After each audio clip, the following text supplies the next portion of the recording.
Hello, this is Matt on the Moon Family Sedan channel. Here's a headline from Coinpedia. XRP price rally. Why holding on could pay off big time. Now, you already know where I stand. I am Mr. XRP Bull. I have been holding for over half a decade, never sold a single XRP, so I firmly believe that's the case. But let's talk about the reasons why now. The obvious big one currently is that, we're waiting a final determination from Judge Torres in the SEC v. Ripple case. People certainly speculating, placing their bets, but there's actually a bit more to discuss on this front. Not the legal side, but in terms of what's causing movement. So I want to share with you what was covered in here, which comes from an actual very well-known XRP community member, and I want to share my thoughts as well. And also, unfortunately, I do have a little bit of bad news. Brace yourself for this, but here's probably the worst headline you ever could have hoped for. From the Crypto Basic, kiss of death for Ripple and XRP. As Cramer says SEC may lose to Ripple. Oh no. See, that's not what you want to hear, because I'm sure most of you are aware of inverse Cramer and the fact that is a real thing. Whatever Jim Cramer says, the opposite happens in reality. Because he is the worst, quote-unquote, financial guru that it lives on the entire planet. He is the worst.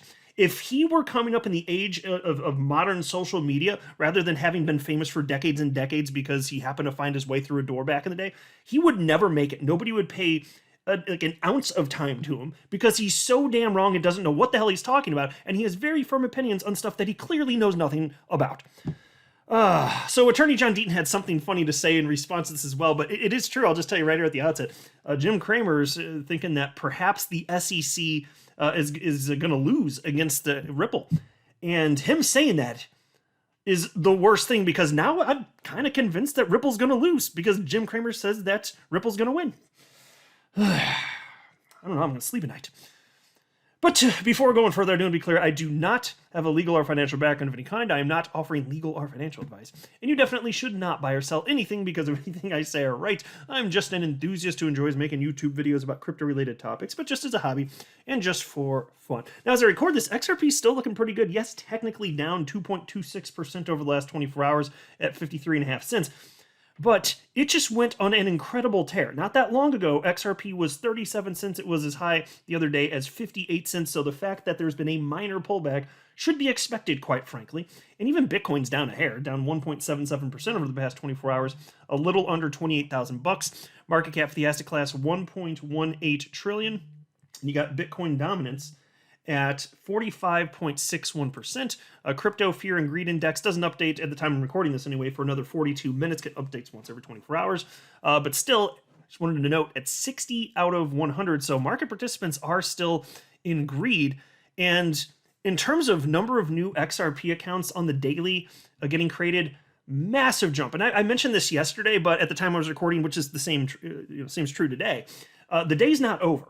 So I wanted to let you know, the number of new accounts created yesterday hit a local high, I think it's fair to say. Here's March 29th, 3,383 new accounts. And the day before that was 2,935. So massive attention, all sorts of new people jumping into XRP. You'll love to see it, right?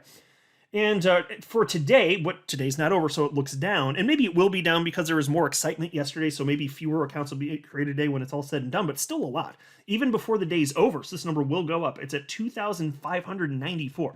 Folks, that's a ton of attention, because before all this excitement, it was more normal to have maybe like 1,000 to 1,100 new counts per day. And so you're talking in recent days, more than tripling that, or in that vicinity anyway.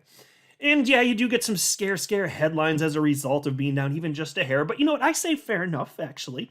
There's been almost nothing but positive, incredible, glowing articles surrounding XRP from a price perspective and from a fundamental perspective, and even from all sorts of entities that historically like to crap all over XRP. Even those crypto media outlets were being a bit more even-keeled recently, including their coverage regarding the SEC v. Ripple case, recognizing, I think, finally, the degree to which it matters that we not be tribal, because if our crypto goes down, our beloved XRP crypto of choice goes down, then what doesn't? Maybe Bitcoin, because they don't know who the hell Satoshi Nakamoto is. Maybe that's it. Maybe that's the only one then. That's a crap world I don't want to live in. I hold about 30 different cryptocurrencies, and I am not a maximalist. XRP is my favorite. I am not a maximalist. So let's get into the worst of the news before we get into some positive stuff here. From the Crypto Basic, again, here's the headline: Kiss of Death. Gotta love that headline, actually. I mean, just in the sense that it's kind of funny. Kiss of death for Ripple and XRP, as Cramer says SEC may lose to Ripple. This guy is an absolute joke. And by the way, part of the reason I have no pity for him being in this position, first of all, he did it to himself. Second, because he's so wrong about everything. He has these strong opinions. He doesn't know what the hell he's talking about. Second of all, in just months ago, he literally, with no knowledge in his brain, just decided to say that XRP is a giant con on national television on at least 2 separate occasions. A giant con. I'm sorry, the decentralized system is like somehow sentient and conning people? What in the ever-loving hell is wrong with you, you financially illiterate numbskull? Like, what is your malfunction? Piece reads as follows. XRP community members are concerned as Cramer says Ripple might win the SEC case. The XRP community has been riding on a high in recent weeks. XRP's price soared as confidence in a Ripple victory in the United States Securities and Exchange Commission case appeared to be at an all-time high. However, the community may have now been given a reason to be concerned, as CNBC Mad Money host Jim Cramer has said the SEC may lose in its case against Ripple. And here was the quote from him on national television the other day.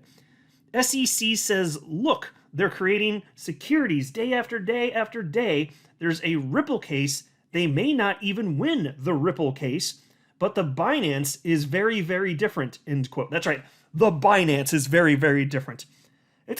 He doesn't really do a fantastic job of formulating complete sentences. The Binance is the very, very good. Oh, okay. Thanks for nothing.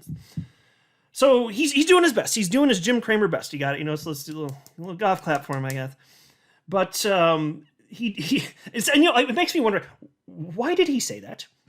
Because look, he's crapped all over Ripple and XRP, specifically calling XRP a giant con, and Ripple's obviously participating in that giant con then, right? Doesn't that follow? So how do you go from that to the SEC moment? Is it just because he's paying attention to headlines and just noticing that the SEC is actually not doing well and attempting to do what he otherwise would not do and pay attention to facts and circumstances and how the SEC is engaging in governmental overreach? Well, I'm not going to go too far into assuming that he's getting into true independent thinking that is on any sort of complex nature. But if it were any other human on the planet, I'd be like, yeah, that's awesome. Glad to hear it. But when he says it, I'm like, damn it, what are we missing? Anyway, piece continues. For context, it is worth noting that the pundit has earned his place as an inverse indicator, with outcomes often going in the opposite direction of his predictions in traditional and crypto markets. One reason is that he encourages viewers to buy at the top and sell at the bottom, albeit unwittingly. I do love that. Remember when he was all gung-ho about Bitcoin? And when it was at its or near its peak in maybe even April, when he might have said it, he could have said it in May of 2021, but just say about 2 years ago, as markets were hot and you had the diamond hands and the laser eyes and all that crap. He tweeted out, "Pay me in Bitcoin," and he was big on Bitcoin. He was holding Bitcoin at the time. At the top, he couldn't have enough Bitcoin. Then we get to the actual bottom, and what he starts saying, he starts saying, you should sell all of your crypto, including Bitcoin. That's the message he started conveying. So that's right, buy high and sell low. That's Jim Cramer in a nutshell. He's like somebody that's new to investing. It's a sight to behold. It truly is. Piece continues. His most recent gaffes include a vote of confidence on Silicon Valley Bank and First Republic Bank. The former collapsed earlier this month and is being purchased by First Citizens. Conversely, the latter has a $12 billion hole in its balance sheet that it is trying to cover before it can again look for a buyer. Until now, the XRP community has had little reason to worry about Inverse Cramer, as he has often called the cryptocurrency a scam. It's so funny. I love how seriously it's written too. It's like, yeah, the XRP community, I tell you, at this point, they haven't had to worry about that Inverse Cramer. But now, I love how that's written, actually. Because it's true. That's part of what makes stuff funny in life in general, when there's a certain element of truth to it. And here there certainly is. Piece continues. Attorney John Deaton, who represents thousands of XRP holders as a friend of the court in the SEC case against Ripple, claimed that XRP's latest price correction began when Cramer expressed that Ripple could win the SEC case. And here's the tweet from John Deaton. The very moment XRP's price stopped moving upward and did a 180 turn was when Jim Cramer said Ripple might win. Jimmy Chill, can you go back to calling it a scam, please? I love what he calls him, Jimmy Chill. There's something about that. I like that. Oh man, it's good times there, and unfortunately, it's probably even a bigger negative than most of the world can appreciate at this point. Just earlier today, Jim Cramer tweeted out, "Bizarre, happy days are here again, feeling here," and that's terrifying because Jim Cramer thinks everything's fantastic now. I mean, here he had a tweet from Chamath Palihapitiya, shared a little nuclear bomb going off apparently, and he simply wrote, "R.I.P. stock market." Rough times ahead, folks. Rough times ahead. But that's why I'm here for the long haul. Look at this headline from Coinpedia. XRP price rally. Why holding on could pay off big time. Well, I sure as hell believe that. Which is why I dollar cost averaged in for years and then topped that off with some larger purchases towards the later part of 2020. That was the last time I purchased XRP. It is still my largest individual holding. I hold about 30 different cryptocurrencies. My thought process hasn't changed in that regard from the earliest of days. After I saw the XRP bubble inflate in my first few weeks getting into crypto, which is an interesting time for me to jump into crypto, and then I saw the bubble inflate and then pop. Same with Bitcoin, just crypto in general. I thought, okay, it might take a bit of time for a correction there, but it did come. And it's still, I think, XRP would have hit a new all-time high, but not for the SEC. So I blame them for XRP only going to $2 in April. It's the only top 10 crypto that hit a new all-time high. I don't think that's a coincidence there. But still, my thought process after the bubble popped half a decade ago, literally, was that at some unknown point in the future, it would bounce back, hit a new all-time high, and enter price discovery. I've been holding that position for over half a decade because that is what makes rational sense, I believe. And so nothing's changed. My bet is either that that's going to happen or it's going to go to zero. Neither of those two things have happened, so why would I change my bet? My bet's either, let me word it this way.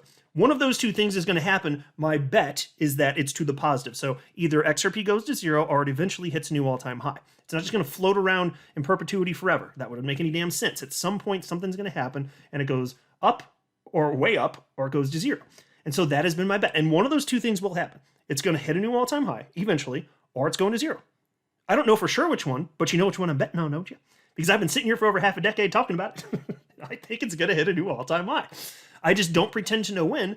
But the cool thing about my investment strategy for myself is that I don't have to do anything. I don't have to know when the stuff's going to occur. It's just inevitable that it's going to because crypto's getting bigger and bigger and bigger, and XRP clearly has staying power because it has actual utility. So you can talk about that, but we can break it down a little bit further, and let's do that, actually. So this article, I actually don't want to read the article itself. It was covering this analysis from XRP community member Panos Mekros, and he's cited as being the founder and CEO of Digital Gen Financial Services, and I found him to be quite insightful, actually. And he's written some awesome blogs. I've covered parts of them on and off over the years. I just think he does a really good job. I think he's sharp. I think he knows his stuff. He's paying attention. He knows what's going on here. And so he shared his personal perspective here and cited effectively reasons that, in terms of why we're seeing what we're seeing with XRP, like why is it going up? Well, maybe it's more complex, he's arguing, than just what's going on with the SEC v. Ripple case. And I'll certainly cede the point that there are a lot of dynamics to be considered, but I'll even tell you right off the bat, my personal opinion, and then I'm going to share with you what he has to say, is that in recent days, look over the past week in particular, I think one of the biggest individual part, arguably, this is my suspicion, would be that it has to do specifically with the SEC v. Ripple case. That's probably the largest individual component. The second largest individual component, if not the largest, it could be the largest, would be the fact that XRP moves in tandem and people are just randomly speculating, having nothing to do with anything specific, because humans do that. We know that. So those things. Now, there are other components, but to what degree are they known? I'm sure a lot of you listening understand to a great degree the complexities of the XRP ecosystem, the way in which it's being adopted, and so on and so forth. But I don't think the typical speculator on any coin really necessarily gets into the nitty-gritty like that. If you're listening to this channel, it's probably because you're like me and you're hyper interested in it. And so for people like us, and I'm not saying that there's zero of us, there are a lot of us. There are a ton of us, but are we the majority in terms of percentage? I'm not sure. I don't have data on that. I would dare to guess no. I think most people are more surface level when it comes to investing in anything, and that's fine, But there are people like us who are a little bit more in the know and a bit more curious, a bit more interested, and so we follow stuff and we behave a little bit differently.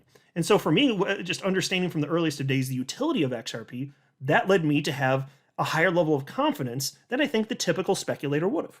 And I maintain that today. So there are other things, and then seeing additional adoption occur as is cited by Panos. I'm going to share with you again this perspective in just a moment here. I think those things matter, but the question is, how do you want to weight all these dynamics that you can list out here? Because I agree with the dynamics that he cites out here. It makes a ton of sense. I think he's really hitting the nail on the head. I think he's a sharp guy.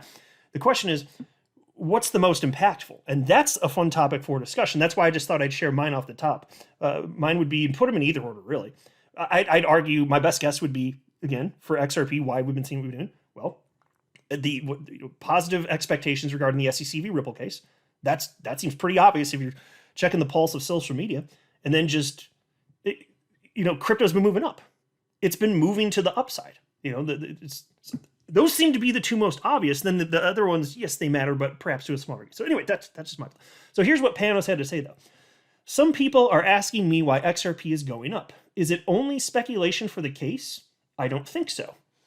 And then he has these bullet points. Number 1, highly undervalued and suppressed for years, especially since the case. 2, hundreds of projects building on top of XRP Ledger and using XRP for multiple use cases. 3, lots of upcoming developments and innovations such as smart contracts, sidechains, automatic market makers. 4, people in crypto learning what XRP Ledger / XRP is capable of, and that is decentralized and super efficient after years of endless misinformation hiding its amazing features. 5, Masari Crypto and Ryan Selkis finally embraced XRP and did an in-depth analysis of XRP Ledger last week after years of spreading hate against it. Number 6, finally, end of case is near with Ripple potentially winning and XRP being the only crypto in the USA getting full clarity. This XRP run is a result of a combination of events that creates a positive cycle, and I don't think it will stop. My advice to myself is this: hold that digital gold tight and play it well. Now, I think that he's hitting the nail on the head in terms of listing these things. And we could sit here and we could think further and go through all the additional developments and all the little things, and we could probably come up with some more stuff here. And all of this is impactful. I'm not saying that what he's citing is wrong. I think he's right. It is impactful. The question is to what degree. And my guts tell me that the biggest part really is that SEC v. Ripple case. It's coming to an end, and you can see the expectations. You can see it in social media. You can see the recent SEC losses for various other cases. It hasn't been going so well for the SEC lately because they've tremendously overstepped. And then the broader crypto market's just moving up anyway. Well, XRP is a part of that. Yes, at a suppressed price right now, but it still moves whether we're at its unsuppressed price had the SEC lawsuit never come, or whether it's now at the suppressed price. Either way, at that level or this level, it's still, once there, moving in tandem with the rest of the market. So in that sense, it's doing what you would expect it to do. And in terms of more money always coming into crypto and having been here first, and having been able to dollar cost average to a point where my average price is for XRP is, I think, about 25 cents, I'm feeling good about that. And some of you, I'm sure, have even lower dollar cost averages than me. Awesome, good for you. Cheapest I ever bought XRP was 15 cents. I lived through it as low as whatever it got to a few years ago. It got down to 10 or 11 cents with the pandemic and all that. And I wasn't scared when that happened either. I was like, yeah, whatever. Well, this stuff doesn't last forever. So it is what it is. And then it blasted up from 10 or 11 cents all the way up to $2 and then back down to how low did it get? 27, 28 cents. I can't remember exactly after the FTX collapse. Or maybe actually its low was before that. It could have been over the summer. I'd have to check a chart again to be sure. But the point is, it's just been all over the place. And none of that has anything to do with whether or not it's going to zero or it's going to hit a new all-time high. This is just random behavior going on for over half a decade, which is not weird. The fact that it's been bouncing around like that for half a decade in a highly uncertain and volatile asset class, not a bit surprising to me. But again, either it's going to zero or it's going to an all-time high eventually. What's your bet? I'm not a financial advisor. You should not buy or sell anything because of anything I say or write. That would be a very, very, very bad idea. Until next time, to the Moon Family Sedan.